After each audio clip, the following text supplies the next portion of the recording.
It's not playing the game. It's winning that counts. Yeah, baby. We're going to go out there and win. This is Just Win Bets, baby. Just win, baby. With Joe DeFan and Shane O'Mac. How do they keep winning? Live on the Sports Bet Winning Network.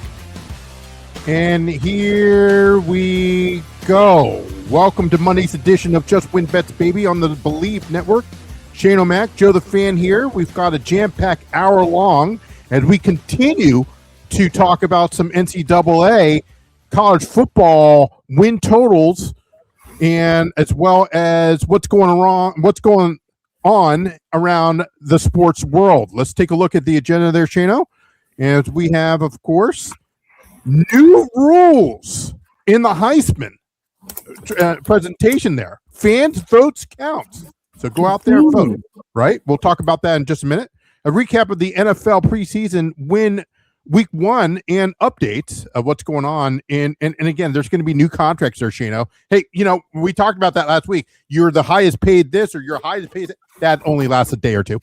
We talked earlier, I alluded to this earlier about the next five: Michigan, PSU, which is Penn State University, Tennessee, Washington, the Dubs, and SMU. We'll talk about them, their win totals. Soccer picks, WNBA. It's only one game in Major League Baseball that's going on. Not that much going on here tonight there, Shano. But, of course, we begin with the following. No, there's not really that much evidence that's going on. The NBA has found no evidence. Ballmer funneled money to Leonard via the sponsors. The NBA has found no evidence showing the LA Clippers owner, Steve Ballmer, who funneled money through team sponsors to pay Kawhi Leonard in order to, circumvent the salary cap, according to three people with knowledge of discussion between the two sides in recent days. Instead, the NBA is focused on whether the team's introduction of Leonard to team sponsors constitutes a violation of the league rules prohibiting, of course, or of the salary cap, okay, according to sources. So the league is examining whether the Clippers are guilty of failure to supervise employees through an unclear what specific rule the team would have violated or what the penalties would be. Two of these sources have stated. Shano, I don't know if I can relate to this or not. I mean, with no evidence, what does this fall in the certain category? I'm just saying. Yeah. He may not have directly gave them money, but who says that they didn't have like a wink, wink, nudge, nudge deal? Like, hey, you pay Kawhi this amount of money. And like, I think one of the companies was like, the guy that did their like Jumbotron or something like that, right? Wasn't it? And right. So like they could be like, hey, next time we need it, you guys have a guaranteed contract lined up here. You know what I mean?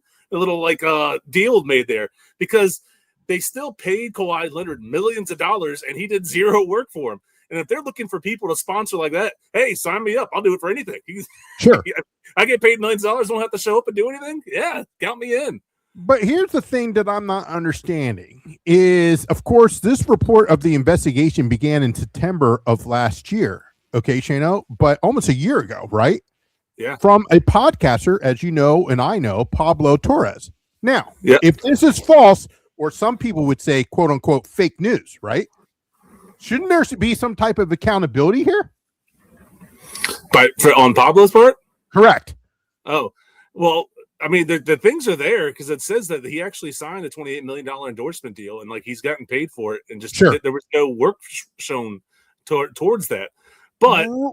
If it's a private company, they can pay anybody they want, anything they want, anytime they want, right? So he could have done like a meet and greet with like their high officials or like partners or future business guys they're trying to get like in the deals, right? Maybe he was on to that and there's nobody knew about it. Who knows? So I mean, his reporting could have been correct.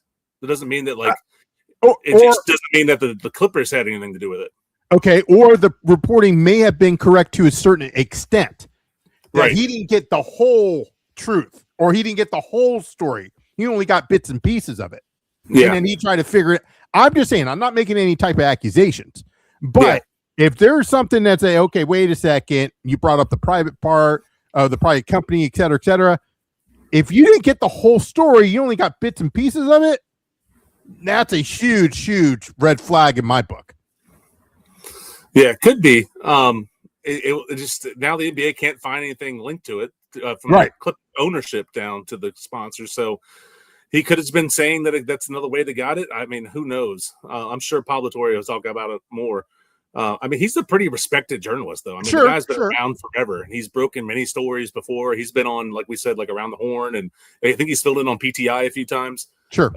So the guy is like well respected and well known. So I don't think he would put something out there that he didn't get any sources in from. Sure. So, but it's probably like you said, he's trying to piece the stuff together and say, "Hey, this doesn't make sense. There's a smoking gun here."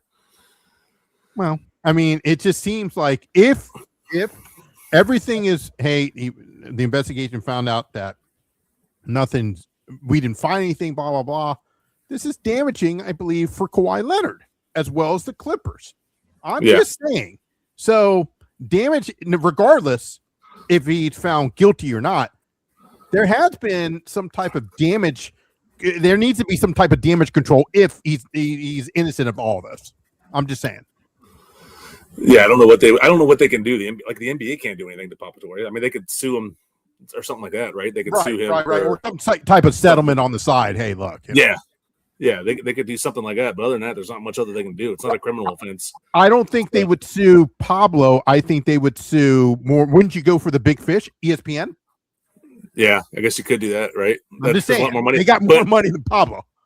Yeah, but then at the same time, then you're going against a company that broadcasts your games. They really want. That's true. That's true. So it's a lot of just have a settlement on the side. Hey guys, just don't do this again. You sue ESPN, then all of a sudden you'll never see the Clippers on TV. Correct. Shana, more NBA news here. Jeanie Buss contests his family's vote to sell stake in the Lakers. You may recall that, she is known as Governor Jeanie Buss, is contesting her siblings' vote to sell the remaining 17.8% of the Lakers, according to a letter from her lawyer. The Buss family, in a statement earlier today, said that they had voted to sell their remaining shares to Kushner and Bob Agner, as we reported last week, at the same $12.5 billion valuation that Mark Walter agreed to last week. They believe that they had the right to sell based on a tag-along provision that had been included in the previous sale to Walter in June of 2025. There's a lot of issues that's going on in the Buss family. Let me just leave it at that. Shana, your thoughts on this? So 17.8% doesn't sound like a lot, but a $12.5 billion valuation, that's $2.2 billion. That's $2.2 billion. Still a lot. That's a lot of money, man. That's still a lot. That's a lot of money. And I get that she wants to keep part of the team. I mean, that's pretty much her identity. Her dad bought that team, and she was worked with that team forever, right? As long as I can remember, Jeanie Buss has been a part of the Lakers. Right. But can't there be a way that they split up? I don't know how many siblings she has. If she has 4 siblings, you cut that 17.8 divided by 4. Those 3 can sell, and she can keep hers. You know. Sure. So about close to what? 5.5%, 6%. Yeah, something like that, right? Okay. So I mean, I'm just saying 5%. Right, 5%. Let's say about 5%. Yeah, couldn't they work something out like that, or is it written into their trust or something like that? That if they want to sell, then they have to sell all of it. I don't know. That could be, who knows? Yeah, I just think that there's a lot of stuff that I think Jeanie Buss lost control of. There's reports here that they should have got rid of Mitch Kupchak because they were hearing stuff like, "Hey, get LeBron, get this," and it just didn't work. It didn't pan out. Yeah. Right. Yep. And I think that's when things started to go, down the drain. I really don't think that the Buss family was in quote unquote financial trouble. If you continue to do what Dr. Buss originally, his philosophy, his style, maybe adjust it here and there, I think it'd still be in the Buss family today, because you wouldn't have sold that, because you would. I would think, according to I believe what Dr. Buss and the documentaries that we've seen and read, that it's always a generation kind of thing. You take, of course, WWE. I understand Vincent Vincent J. McMahon, the father. Vincent Kennedy McMahon. Is that okay? His dad. His dad. I'm talking about his dad. Yeah. He pretty much. I understand he sold. I get that, but he pretty much kept it in the family and gave it to his son. Okay, maybe they at a reasonable price. He would. Yeah, Vince McMahon had to buy it from him. Like he did. Worked out, though. Yeah. He had some deal worked out, but it wasn't like, hey, look, this thing is worth, like Jerry Jones. Hey, this thing is worth $15 billion. I got to sell it to you for $15 billion. He wouldn't do that to his kids. Right. What I'm saying in Kennedy's, in McMahon's situation or example, he probably sold it for maybe half that. Hey, look, I'll sell it to you, but I'm not going to sell you for the whole thing. You know what I mean? To keep it in the family. And we know about storylines that it's always been, hey, let's keep it in the family. Stephanie McMahon, of course, Shane O'Mac, McMahon, and then going down the generation. I kind of missed that. Going back to Jeanie Buss, it went from Dr. Buss, Jeanie Buss, and it should have just went down to Dr. Buss's grandkids, great grandkids, yada yada yada. That's how it should have been. So there had to have been something that we don't know financially that they were just like, hey, because I would never have sold it. There had to have been something. Yeah, there's no way I would sell a franchise like the Lakers. I mean, that is basketball royalty. You got Lakers, Celtics. Those are like my two most famous, iconic. And New York. Yeah, and New York. Like those three are like the most iconic NBA franchises there are. Correct. The Lakers and Celtics, number one and number two of most championships in the league. I mean, it's just no way I would get rid of that. I can't see how they would have financial troubles though. I don't know. The only thing I can get it maybe is that her siblings were once again pushing for her to sell it, and then that's why she kept the 17.8%, because I think the NBA has a rule to be a controlling operating person. You have to have at least 15% to have anything like any input in the team towards team. So she wanted more than that to make sure she can still have her say. But yeah, I would never sell it. No, I would not sell it. We talked about this on Friday there, Shano, about the NFL preseason of week 1. And, of course, some latest updates in the NFL world. My question to you is, what was your take in the first preseason, or actually it should be technically, they listed as preseason week 2, right? What were your thoughts here? You take, for an example, the rookie wide receiver, Tyson. He may miss up for the next 2 months. You're talking about a lot of people where the Rams, they're not rushing Puka or Garrett to return to practice because there's just months away. It's just a lot of things has taken place here. And also in our backyard, meaning the Washington Skins, the Skins are to release kicker Moody. Good. Get rid of him. So what are your thoughts here? It's preseason, man. It's preseason. I mean, not a lot of players are playing, and some of the ones who did, there's a couple guys that are pretty, they're going to be important to their team that got banged up as well, like Breece Hall for the Jets. Yep. He has a leg injury. Jeremiah Love for first round pick this year. Yep. He got high ankle sprain. Yeah. So he ain't going to be ready for week 1. There's no way. No. That's at least a 4 weeks, and on a good day, 6 weeks probably. You could probably go on 4 weeks. I'm not disputing that. But if it's a very severe high ankle sprain, you're done for at least 6 to 8 weeks, dude. And honestly, if I was the Cardinals, I wouldn't rush them. They're going to be terrible this year. Like, Why would you – the guy you just drafted in the first round, why would you rush him back, right? Correct. I would make sure that thing is fully healed before he goes back out there. So no one likes injuries, and then that's why nobody plays anybody in the preseason anymore, unfortunately. And now we have news that, it's reported that our Skins here aren't going to play anybody week 2 of the second preseason game. Yeah. That go out there and play a series or two. That's all I want to see. Right. Go out there. It's you had these inter squad scrimmages, for better or lack of a term, right? Where the two teams, they're playing, they had one with the Dolphins, right? Where they had a coast practice. They're having another one with the Ravens, but it's still get your feet wet, get used to the field, go out there. It's still different when someone can actually hit the quarterback, right? And you have to get that timing down, because like even in those practices, Jaden Daniels, or like when they go against the Ravens, Lamar Jackson's not going to be able to get hit, right? Right. So it's still different when those live bullets are flying. So I agree with just get your starters, get them play a series or two, and then get them out, because I agree, you don't want anybody to get injured. I agree with that statement, but especially we stick with the Skins here, okay? You have 2 new coordinators. Yeah. 2 new coordinators. On offense, it's kind of more of a dress rehearsal. And what I mean by that, and you and I have coached, where, hey, look, we need to get, we're going to play a series or 2 or whatever, just kind of a dress rehearsal, okay? Because week 3, no one's playing, dude. No one's playing. Let alone playing against the Ravens. And this ain't happening. No. And this is a play caller too. Every team has their bread and butter plays. Right? Correct. You're plain vanilla plays, but they're like your go-tos, your fallbacks, ones that you rely on, right? Sure. So out there, run some zone, run some quick, some digs or something like that. Sure.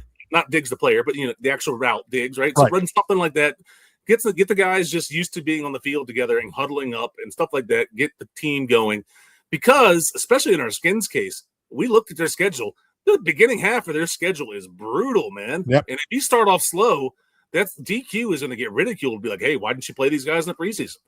Yeah. I agree with it 100%. I mean, get the timing, to get the communication in there, because you don't want to look like an idiot week 1. Right. You see what I'm saying? Yeah. You got the officials there. You got the play clock you can look at. Everything. Everything is timing. Hence the dress rehearsal part. You don't want to look like an idiot week 1. No one's playing week 3. So you go out there for a series, maybe 2. Okay. I don't know about a half, maybe a quarter. I can live with that. Okay. But you got to know what you have. You got to know, hey, look, I'm not saying you should play digs. I'm not saying to play. Yeah, okay. I get that. But you got to have at least your starters. Okay. Hey, this is how we're going to look. We're missing a couple pieces here and there. No big deal. And how do you adjust Larry Tunsil being absent for majority of the season? How is Coleman, not saying that he's not able to do it, he has shown that he's done it, but how is he able to do it, especially with, hey, look, this is kind of a live situation, you know what I mean? So I have to disagree with your boy DQ, which I'm calling. He's fired by week 6. Oh, that's early, man. If it's week 6, he's going to be, 1-5 at that point, or 0-6? He's going to go to London. Is that where we're playing? London, right? Yeah, we play in London this year. If I'm Josh Harris, you leave him there. Here's your check. See you later. Figure it out. Is he going to be the next Ted Lasso and start coaching a soccer team out there? I don't care. I just don't want him back, because I don't think there's a lot. We talked about it on Friday. There's a lot of discipline, which I really hate. I mean, this is minor stuff.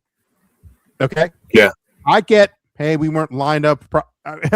Okay. I can live with kind of like that. But when you're doing stupid stuff that's costing your team, and this isn't the first year. This has happened for many, many years. Okay?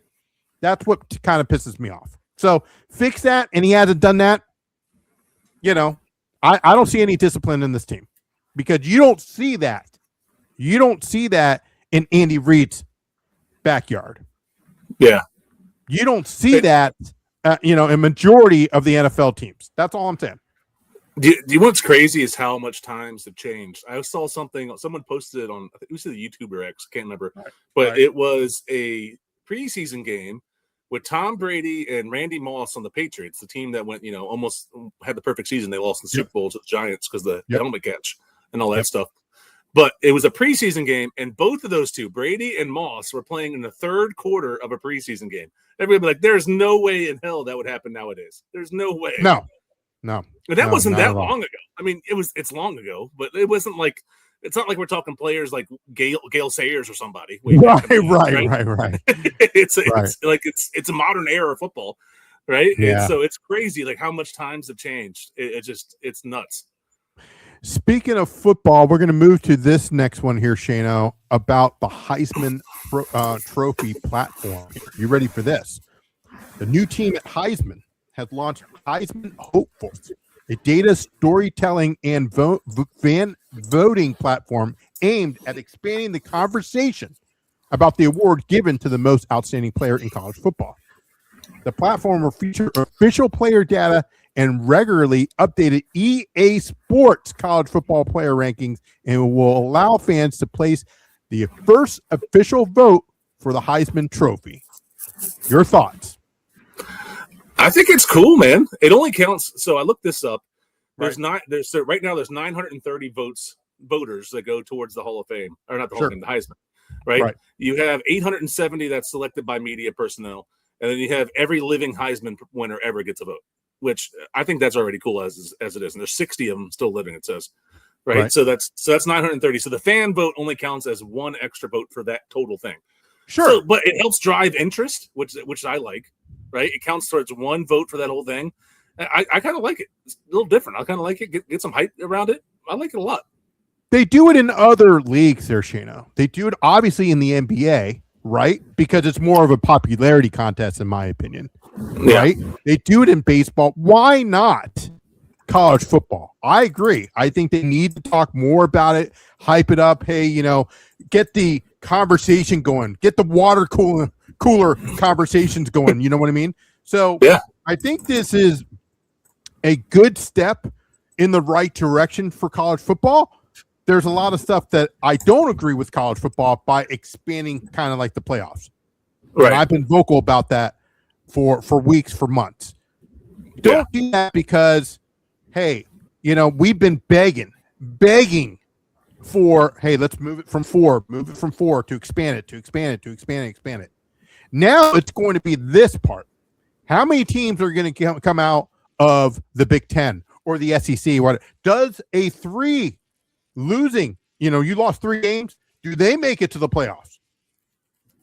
Yeah. You see what I'm saying? So looking at these schedules, which we'll look at a little bit more, but do a 3-loss team make it?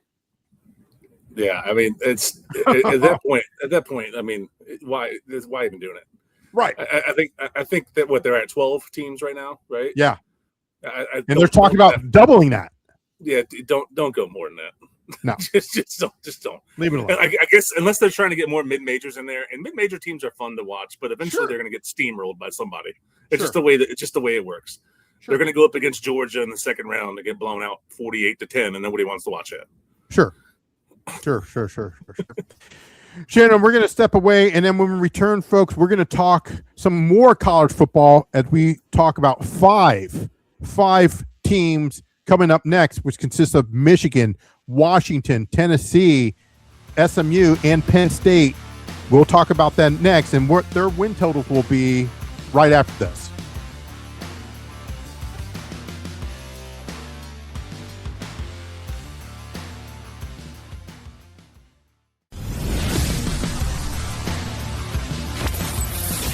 This is Just Win Bets, baby, on the Sports Bet Winning Network. College football, of course, is around the corner. We're about 2 weeks away there, Shano, until the first snap in college football. But we have to talk about the remaining part of the top 25, and we will continue to do that with the next 5 teams: Michigan, Penn State, Tennessee, Washington, and SMU. Let's start, of course, with Michigan. The Wolverines, as they call them. Let's see here. Here it is. Of Michigan.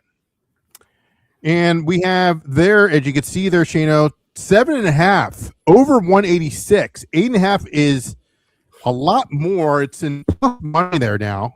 But wanted to see what you thought, and look at, you can see on the left here, guys, on the right of your screen, the odds. They are 15-1 to win the conference. Now, obviously, we've had some coaches changes, etc. So let's look at, of course, their schedule. They start off with the Western Michigan Broncos. They'll take them at home. Then still at home against Oklahoma. That's going to be a good game there, Shano. Home again. This is four straight home games. Home against UTEP. Home against Iowa. That's crazy how you start 4 games in your own house. They travel to Minnesota, home against Penn State, So let's talk about the first 6 games there, Shano. 5 out of the first 6 at home. That's ridiculous. That is crazy. Week 1, that's a win, right? They're not going to lose to Western Michigan, right? That's a win. Yep. Oklahoma, I see that as a loss still.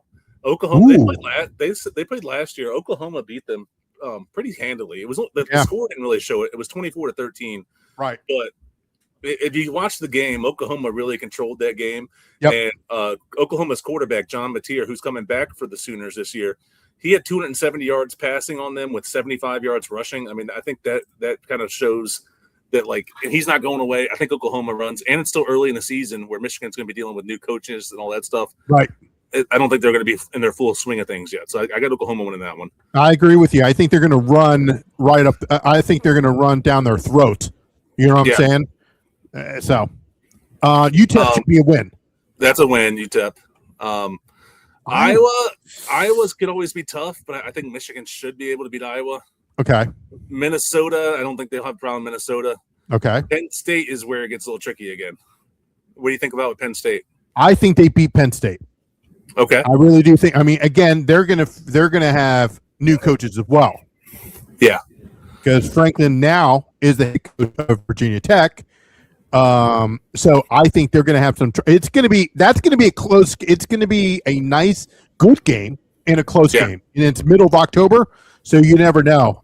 May want to look at the weather on that one. So I look at it 5-1 in the first 6. 5-1, 4-2 at the worst. Yeah, but that's a huge stretch. Huge stretch to say 4-2. Yeah, I see 5-1. I agree. Let's continue with home against Indiana. So they'll host the defending champions. At Rutgers, home against Michigan State, which is an automatic win there. At Oregon, home against UCLA. At Ohio State, that's going to be an automatic loss. So I'll give you Sparty as a win because Sparty is going to be completely garbage. And Rutgers, and UCLA. So those 3 automatic wins. The other 3 losses that gets to 8 right there. Yeah, but the other 3, yeah, the other 3 don't even show up. That's not looking good. Oregon's stacked this year. Indiana's good. I mean, so I definitely see 8 wins in this total. I don't see any more than that, though. I don't think they beat Oregon or Ohio State.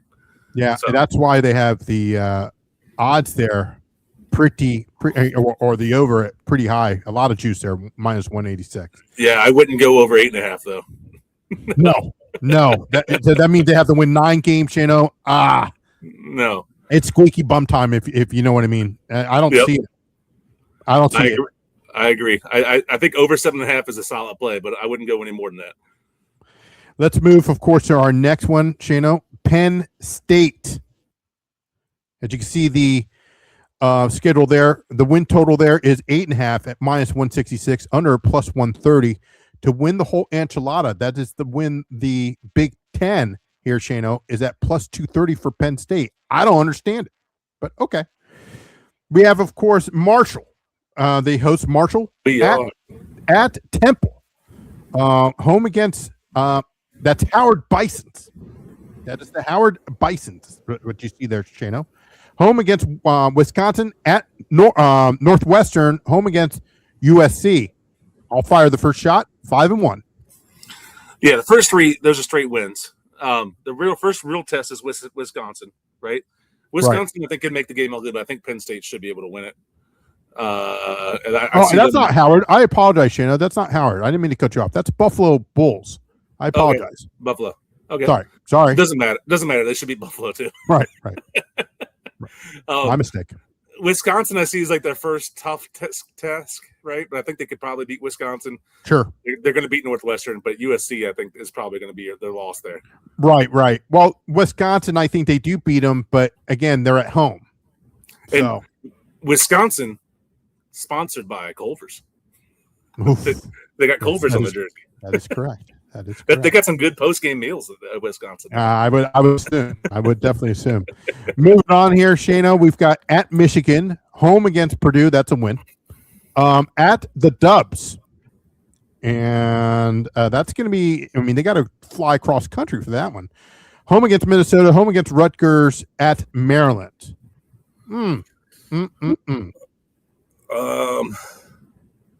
So we just said Michigan was going to beat the Penn State, right? So that's a loss there. They beat Purdue. They should beat Purdue. Wisconsin can be tricky, and it's in Wisconsin. No, that's Washington. That's Washington. Oh, Washington. Sorry. Yep. Yeah, we were just talking about Wisconsin. The wise man, he always has that stat, but it's more about the spread. How like Big Ten teams that travel to Wisconsin like don't cover the spread. It's 70% of the time or whatever, right? So I think they'll still beat Washington for sure. Yep. Minnesota, I think, is a win. Rutgers, I think, will win. Maryland, I think, is a win. This is a pretty easy schedule, honestly. Yeah. It's pretty easy. Outside of USC and Michigan, there's really not much here.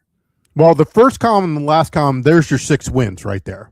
I'll give you Northwestern. That's 7. So all they have to do is win, and Purdue. So that's 8 wins. So they have to win one of the. They got to win one of Wisconsin, USC, Michigan, or Washington. One out of those 4. Yeah, that's an over 8.5 all day. Okay, so we'll lock that in. I might even think about going over 9.5. Ooh, that's tempting. It's tempting. But I don't know. I'm going to disagree with you on that one, or not. No, I'm not going to ride that train because of the coaching staff. Yeah, you got to get used to it. I don't. The good thing is that they got 3 pretty much layups leading into the season. Sure. So they should get all the kinks worked out in the first 3 weeks, and then they should be on a roll. But yeah, I agree with you there. But over 8.5, I think that's almost a lock. Yeah, I'm going to say conservative and go over 8.5. At -166. Again, all odds provided by our friends at DraftKings. Let's move on to one of my personal favorites, and I'm being sarcastic, the Lady Vols of Tennessee. Foreman is their home opener at Georgia Tech, home against Kennesaw State, home against Texas, home against Auburn. So 3 straight home games there at Arkansas. First 6 games there, Shano, your thoughts? Furman's a win, week 1. Georgia Tech's tricky, man. Playing. Yeah, Georgia Tech is tricky. And Georgia Tech. Yeah, Georgia Tech. Georgia Tech could honestly upset them. I'm not lying here. They are always tough to play. Yep. I think Tennessee will probably win, but I wouldn't be shocked if Georgia Tech won that game. Right. Kennesaw State, that's a win. Texas, I think that's a loss. Auburn's probably a win. Arkansas's probably a win. Yeah. So 5-1, maybe 4-2 at the worst. Maybe 4-2 worst case. Yep. I think Georgia Tech is like the one sleeper there that might be able to do it. Yeah. I think they lose to Georgia Tech. I agree with you, and then they get pissed off and blow out Kennesaw State right there. Yeah. Like I said, I think Tennessee will beat Georgia Tech, but you can't sleep on Georgia Tech, man. They're always tough to beat. Yeah, I agree with you. The total here is 7.5, over at -125, under at +105. So you're seeing 5-1, 4-2. No, 5-1, correct? 5-1. 5-1. So let's see here. Then they got home against Bama, at South Carolina, the Gamecocks, home against the Wildcats of Kentucky, at Texas A&M, home against LSU, home against Vanderbilt. I think they beat Vanderbilt and possibly South Carolina. That's going to be a tough game as well. South Carolina's tough, man. That's a tough one. I think they'll beat Kentucky. Yep. I think they'll beat Kentucky. So if we had 5-1, Vandy and Kentucky to get you to 7, and maybe South Carolina, but I don't see them beating Bama this year. And I don't see them beating LSU. I don't see them beating Texas A&M either. No, Texas A&M. I hate to say it, but yeah. Yeah. So that gets them to 8. Yeah. Yeah. So I kind of agree with the over 8-4, but don't think about playoffs. No. 4-win teams shouldn't make the playoffs. What is this, high school football where you have teams that are 500 making the playoffs? Exactly. Hey, producer Mark, can we get the sound bite for playoffs? He did do something today. He did. Oh, they're playing LSU. Yeah. Yeah. So, he plays LSU? Go Tigers. Yeah. Exactly. Go Tigers. Exactly. So, yeah, that's what we should do. Every time that we, all right, hey, they're playing Kentucky. They're playing, of course, Texas A&M, and then home against. Yeah. Coach O is amazing. Let's move on there. Oh, so I'm sorry, Shana. What was our final?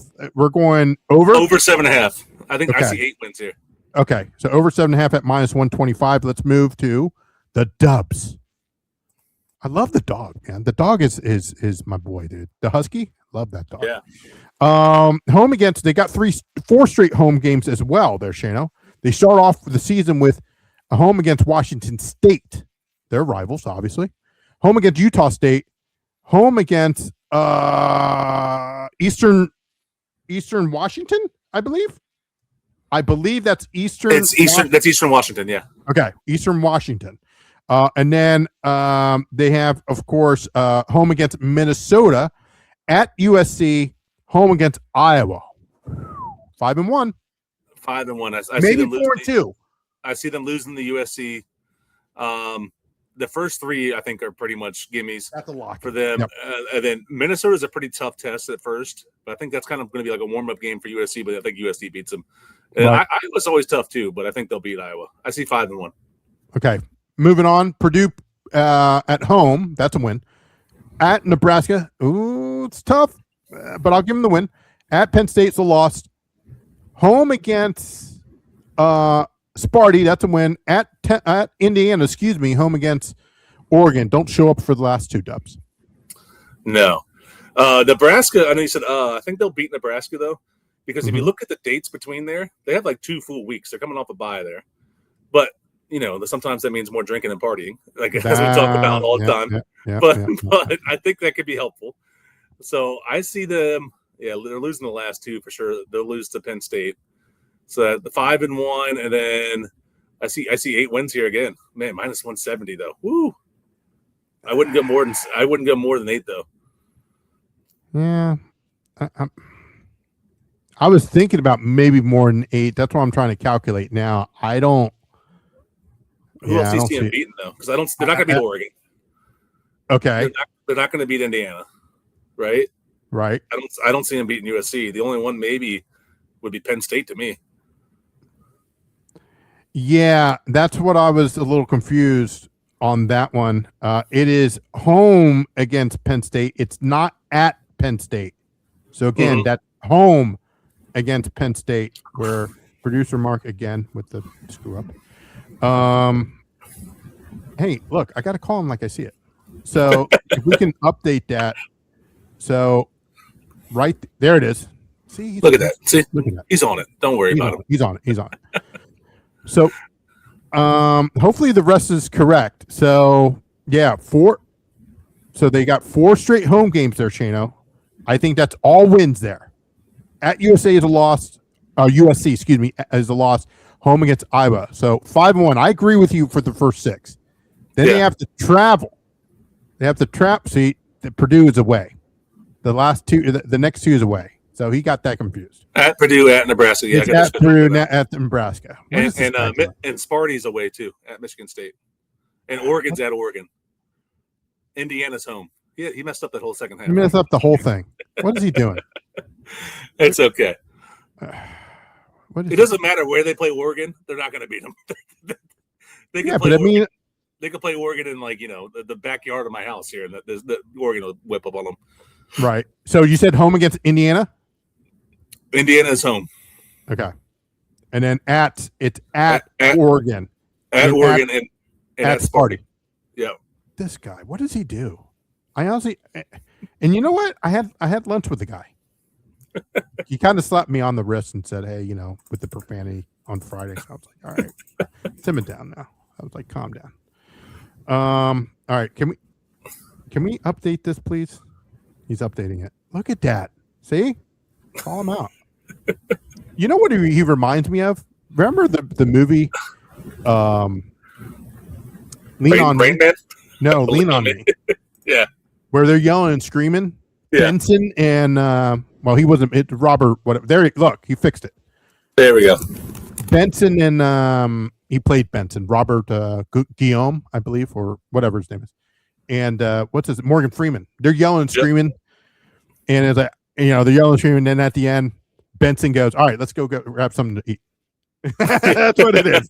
That's our relationship with our producer. That's what we do. All right. So what are we doing here? What are we going over or under here? I would go over 7.5. I wouldn't go any higher than that though. 7.5. I think they get to 8. Okay. Let's go to our last I see 4 losses. They lose to USC, Penn State, Indiana, and Oregon. Okay. let's go to, of course, SMU, ACC, my friend, at Florida State University. I don't even know who that is. That is UC Davis, I believe, isn't it? I believe you are correct. It is UC Davis. Louisville, at Louisville. Home against Missouri State. I know that for a fact. Home against Boston College. Home against the Wahoo, of course, University of Virginia. Home against Cal. 4 straight home games. At Syracuse. Home against VTech. Home against Wake Forest. At Notre Dame. At Stanford University. Let's talk about the first 6. I think SMU loses the first game because the job is on the line for the Seminoles. I agree there. I think Florida State wins that one, man. You're playing at Florida State, tough environment to play. Yeah, I think I'm with the Seminoles there. Because if you don't, I'm telling you right now, Mike, you know who I'm referring to. Mike, if you don't beat these clowns week 1, you're gone. Mm-hmm. Gone. Like Dabo gone. Dabo will be gone at the end of the season. That's what I'm predicting. Yeah, but you'll be gone at the end of the first game. Yeah, I'm telling you, they won't fire Dabo midseason. He's doing too much shit for that school. But I agree, he's gone at the end of the year. But yeah, Florida State playing there. I think Florida State's got that one. But lucky for them, the rest of their schedule, the first 6 is pretty easy. I think they go 5-1. Even Louisville's tough, and they got to go to Louisville. I think that's going to be a very good game. I think it'll be a good game, yeah. But I think they could beat Louisville. In Louisville? I'll give you Boston College. I'll give you Missouri State, and I'll give you, what is that? What'd you say? UC Davis. UC Davis. Yeah. I'm worried about Florida State is a loss. I'm worried about Louisville, and you know what?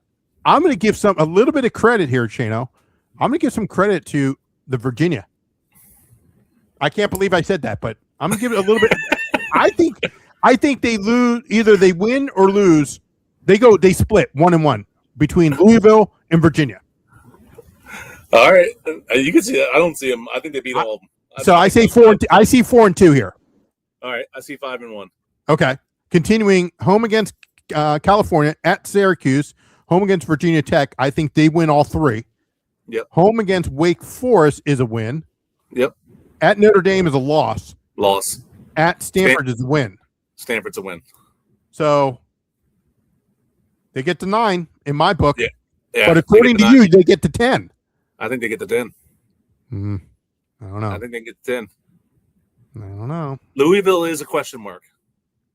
Louisville's a question mark. I agree with that. Louisville's a question mark. But the rest, yeah, it's definitely over 8.5. Minus 136. That's not terrible. No. I would take that. No. I would take that. They're definitely losing Notre Dame. Don't even show up for that game. Yeah. Oh, yeah. They're definitely losing that.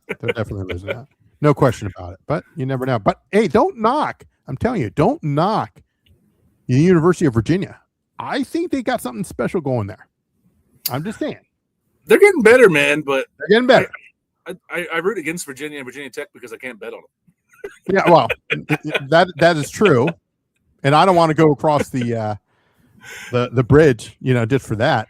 I might do that for JMU games. When I go see our good friend Dave Johnson for a little what do you call it? MLS. Yeah. We'll talk about in just a minute. So yeah, that ends, of course, our segment here of college football. That's the AP Top 25 for 2026 season. Shayna, we're almost done with this. I can't believe it. Yeah. Now, what's next that you may ask? Well, you've got Utah, Iowa, Houston, Louisville, which we just talked about, and Missouri. That'll be our next video, and we'll have that out to you as well. And what the guys at the studios are doing this too. Not only with the NFL, they're doing it with college football there, Shayna. They're going to put it all in one package. So all of our stuff that we've done for all 25 teams in college football, they're going to put it all in one video to kind of condense it, so you don't get the show and all the the other stuff. Nice. So I like it. I like it. Yeah. I like it. So what they have now, I think it's being uploaded as we speak, is the NFC East. So that's already pretty much done, and they're working on the AFC East right now. So that's going to be out for you guys momentarily. So Yeah, When we we only got return, last five schools left, right? Isn't that last right? five schools. Yeah. Last five schools. Yep. Yeah. When we return, of course, we'll have our best bets of the night powered by Sleeper next on Just Win Bets, baby.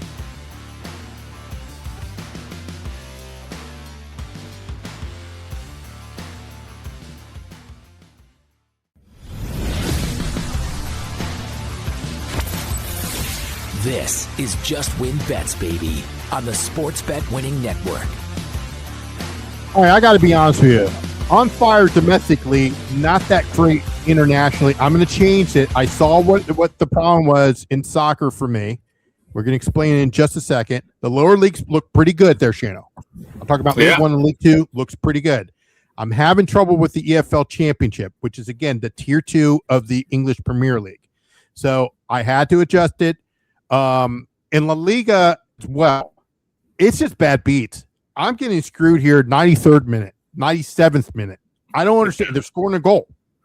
Yeah. So, I'm going to have to adjust it a little bit. But MLS, fire. And let's talk about fire. Fire. Get your 4-0 yesterday. Let's bring that up there, Shano. 4-0. Right there. Yeah. Chicago. This was a parlay, same game parlay there, Shano. Chicago Fire, speaking of fire, money line and both teams to score yes, and ended up 2-1. Chicago Fire at plus 126. The New York City and the Philadelphia Union over 2.5 goals. That cashes. Vancouver wins 2-0 late last night, and Austin and Dallas. They always play close, so both teams to score yes. That hit as well. The Ace, 3-1 for the Ace. There we go. Yesterday. So you can see that right there. The Queen goes 1-2. Now, again, this is from this past weekend. You can notice on the top right there, guys, I go 1-3 in the English championship. So 1-1 in League 1. That was the bad beat there, Shano. That was exactly the bad beat. I can't believe it. And then EFL 2 could have went 3-0, but that didn't work out for us for that one. So I'm good. I already looked at the algorithm, and I think what I did was, honestly, and I told you this off the air, I added their financial situation to it.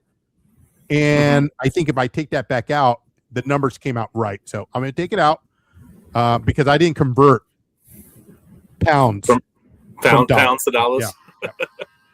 That's why I messed up. Yeah. But let's take a look at your UFC. Ching. Yeah, look man. At that there, Shano. Lot of green there. We like that. Lot of green.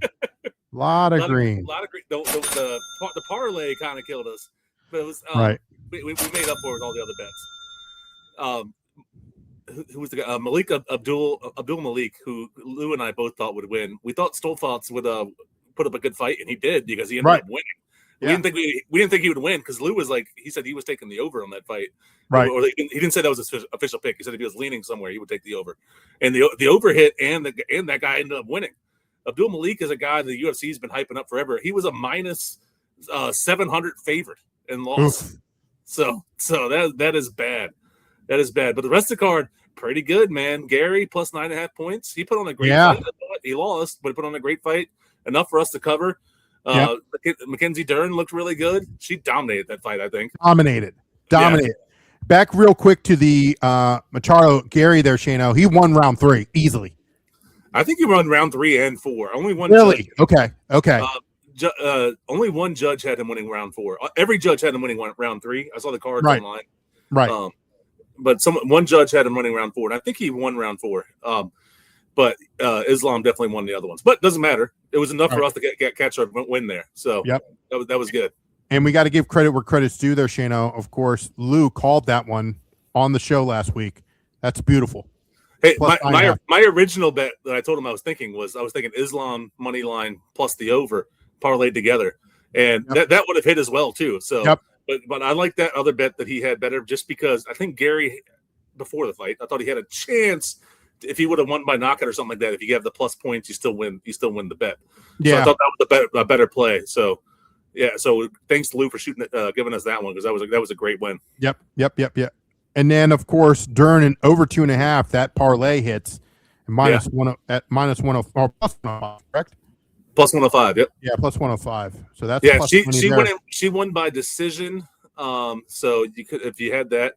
I didn't do the decision because Dern, she's very, very good Brazilian Jiu-Jitsu, and you never know, she could choke somebody out. And she almost choked the girl out in the second round. I thought she did. I thought she did. It was close, I really did. Close. I was getting scared. I was like, no, I need to go. Can you just go a little longer? Hey, she's tough, man. She's tough though. Yeah. She said that Robinson did tough it out though, so for us. So yeah. But Dern, you could tell that whole fight. Dern's just on another level as that girl. She's just on a whole different level. Whole different level. What about Fernandez money line at plus 130? Yeah, winner there. And then Ribovic money line. That was a weird parlay, but he was a heavy favorite. So I was just trying to get us the close money, and I got us a little bit over plus money with that. So well, it went over 230, and then he knocked him out right there. Yeah, right. Yeah, and that was against Barbosa, who everybody loves. Barbosa. He retired after the fight. He put his gloves down in the middle of the ring, walked away. I mean, he's 40 years old. But he's a UFC legend, man, Barbosa. If you've never seen Barbosa's fights in the past, go back and watch some highlights. He has a couple beautiful knockouts that he's had in the past. The guy is a hell of a fighter. And I tweeted it out after he retired. I said, thanks for the memories, because, I mean, he was always fun to watch. He was never a guy to go out there and just try and win by points and win by decision. He was either going to knock somebody out or get knocked out himself, which I love watching. Yeah. Who doesn't love those fighters? You know what I mean? Yeah. So let's move now, Shano, to my La Liga there. Alvarez and then taking on Getafe. I had under 2 goals. Are you ready for this? Scored in the 73rd minute. It's 1-0 Alvarez. Okay. Then the 91st minute. That means they go into stoppage time there, Shano. Okay. It's 2-0. Oh. Then the 94th minute, 3-0. I can't help that, dude. I mean, it would have been a void. It would have been a push. I said, okay, look, it's either 1-1 or 2-0. All right, fine. Yeah. Hey, maybe if they got real stoppage time, like where they actually stop the clock, like every other sport, that wouldn't happen. Unbelievable. I was like, are you kidding me? Are you actually kidding me? Now, are you ready for this one? Are you ready for this? It gets even worse, Shano. Sevilla taking on Vallecano. You ready? Yeah. The first goal was 4 minutes into it. It's like, oof. I was like, uh-oh. Vallecano's up 1-0. Then, in a penalty kick, the 52nd minute, it's 1-1. I'm like, okay, no more scoring. It was looking good, Shano. 97th minute. Oh, my gosh. Penalty.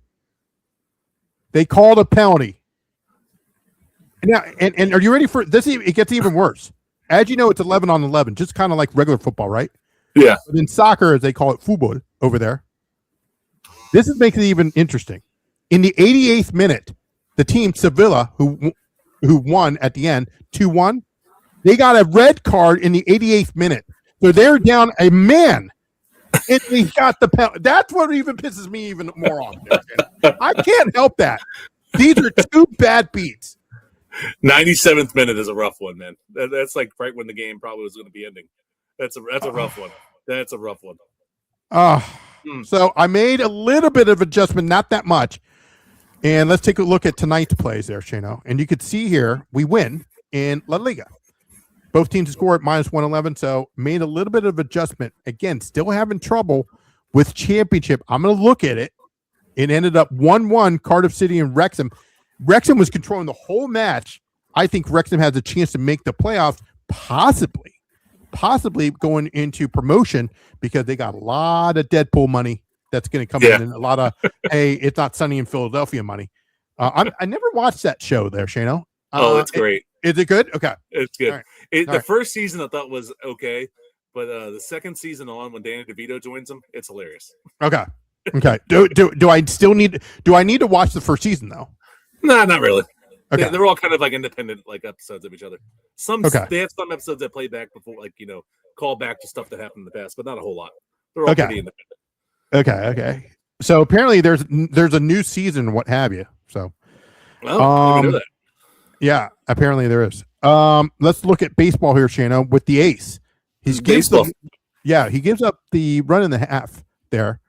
for Phillies- Philadelphia for the Phillies. They're up 4-1 at the top of the Yeah. seventh. Up 4-1 right now. Yeah, That's good. Atlanta just started. It's the bottom of the first, 0-0 or 0-0, I should say. Yeah, that just started. And- Still first inning. And still to come there, Shano, the Dallas Wings plus 6.5. Ooh. So that's going to be a that 10 starts at o'clock 10 o'clock? game. Yep, Yeah. yep. It's going to be a 10 o'clock game, which will start shortly. But yeah, I mean, not bad, but I will admit I need to make some adjustments. I got to make some adjustments, especially in EFL championship. I'll have to look at it. Now, I do have it's not on there, but I did do my EPL. Get on it now. Arsenal win to 0. They take on Coventry City. They are pretty much a wall, okay, at home. Arsenal does not allow people to score at home. I think they allowed maybe 4 goals at home the whole season last year. Man. It's a wall there. Okay, so win to 0 is going to be my play. We also have some Major League Soccer's midweek, and I've got 3 plays for that. That's going to be released tomorrow. So a lot of stuff that's coming, and then a lot of stuff that's happening this weekend in the soccer world. The debut of the Serie A, the Italian league, is going to start, as well as Ligue 1, the French league. So I haven't done the French yet, but the Serie A is pretty much set in stone. And that's going to be released, I think, on Wednesday or Thursday. So I'm looking for Arsenal now. Where's Arsenal under? Arsenal is in the English Premier League, EPL. Yeah, English there's Premier EPL. League. I couldn't find it at first. Win to 0. Win to 0. I'm putting it in now. Locking it in. That's a lot. It could be a 3-0, 2-0 at least 2-0, if not 3-0. They're the champs, so they're going to be, that thing is going to be packed. I've been to Arsenal.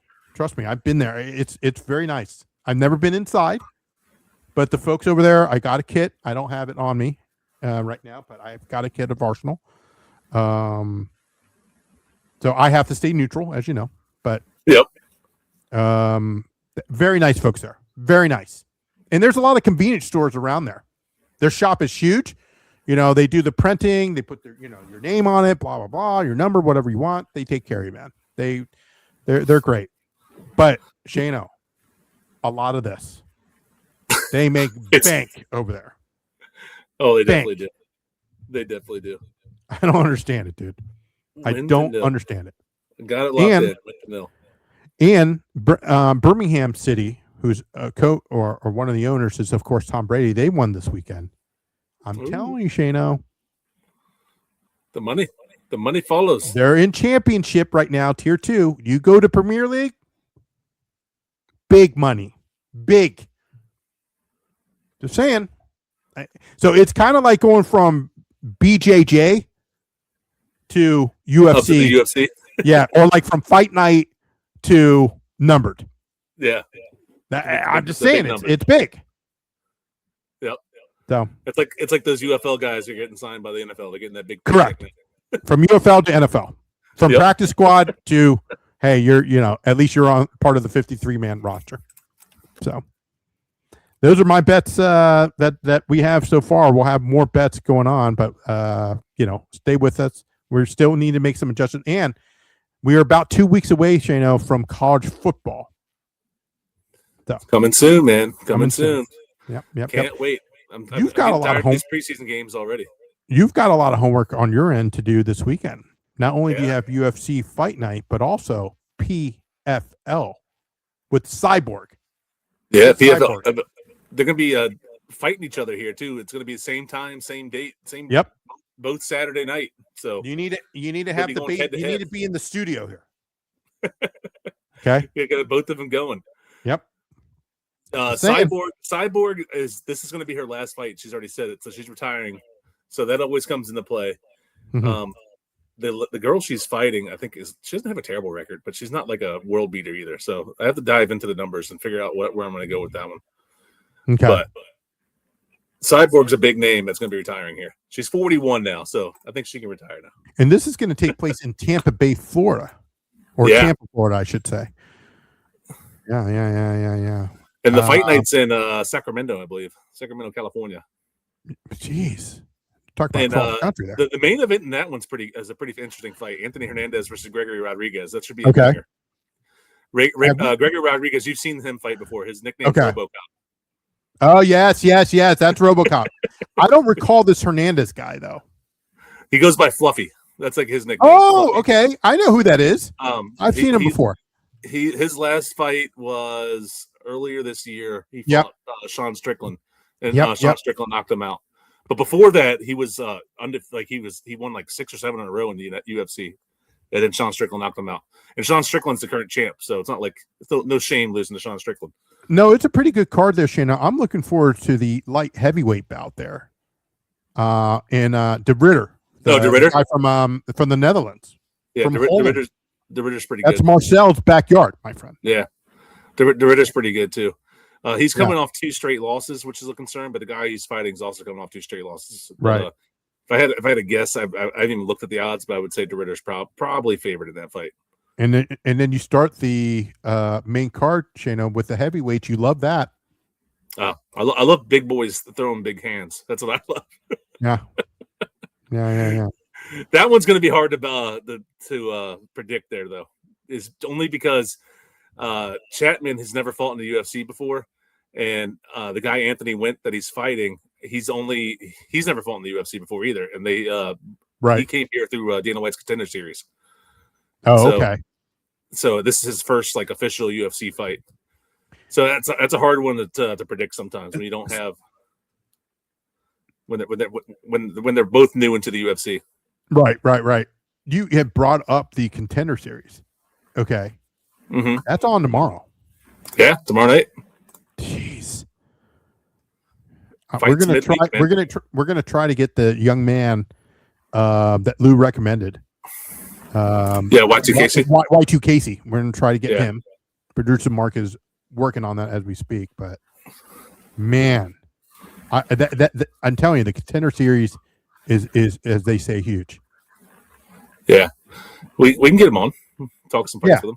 Yeah, of course. I mean, if he's interested in coming on, but yeah. But I mean, you got something to do on Tuesday nights now. You know what I mean? No, Tuesday night's perfect. There literally isn't nothing on.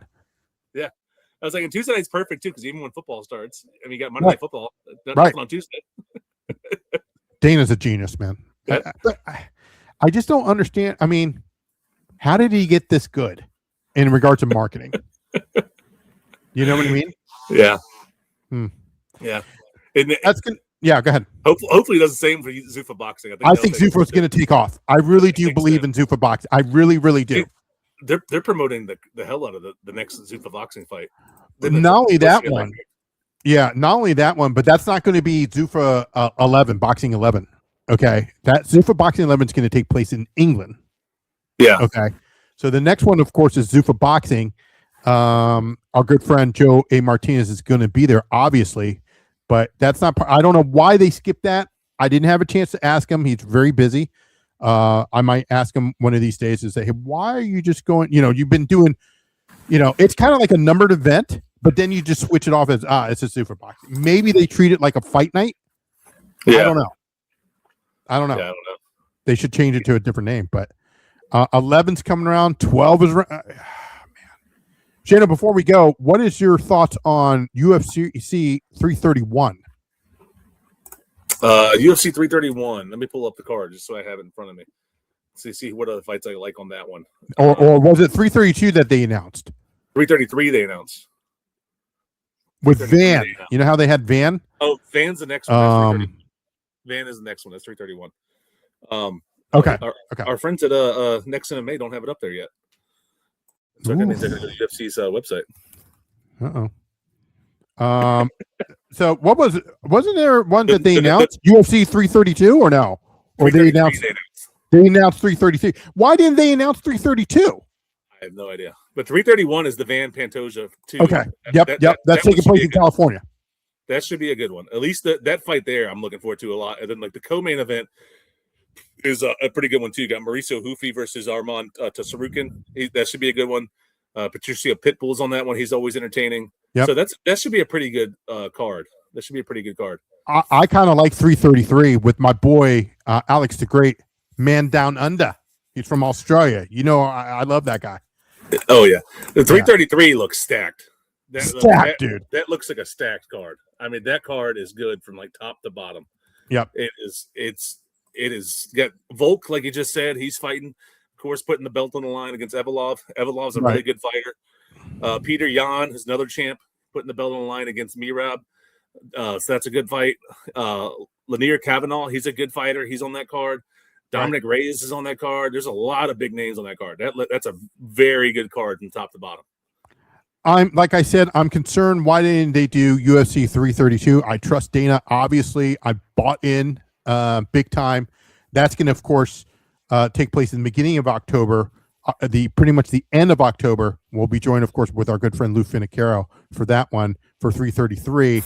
That's going to be a stack card, like you said, and that's going to take place, Shano, in Abu Dhabi. Abu Dhabi. Yeah, 331 is going to be in LA. That one, the main event should be good. I can't wait for that one because I'm going to see how Pantoja comes back from an injury, from that fluke injury we saw him fight at the Glory Days there. And how he comes back against Joshua Van, because he lost his belt in a fluky way, and I feel like there's two ways to respond to that. One, he's going to be pissed off and come in there and get his belt back. Sure. Right? Or two, the injury was actually pretty serious, and Van's going to win. Van's a slight favorite right now at minus 120.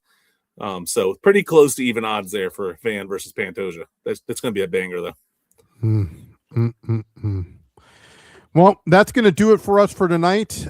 Make sure you hit that subscribe button. Thanks for watching the show tonight. Let us know if we can do anything, make some suggestions or whatever. We've got a lot of shorts that are coming out. Make sure you check out the website, sign for our free newsletter to get all of our plays. We'll see you tomorrow night and covering, of course, those 5 remaining college football teams. But looking forward to tomorrow as well as we'll have the Dana White Contender Series going on in the back there. Yeah. It's always fun to watch fights. Like Lou said, Luke just trusts Y2KC and he just bets on whatever he says. Sure. But he said it's always good because you have fights in the middle of the week now you can watch. Yeah. For Shane O'Mac, I'm, of course, Joe the Fan. Have a good night. Good luck on your bets. We'll see you tomorrow. See ya.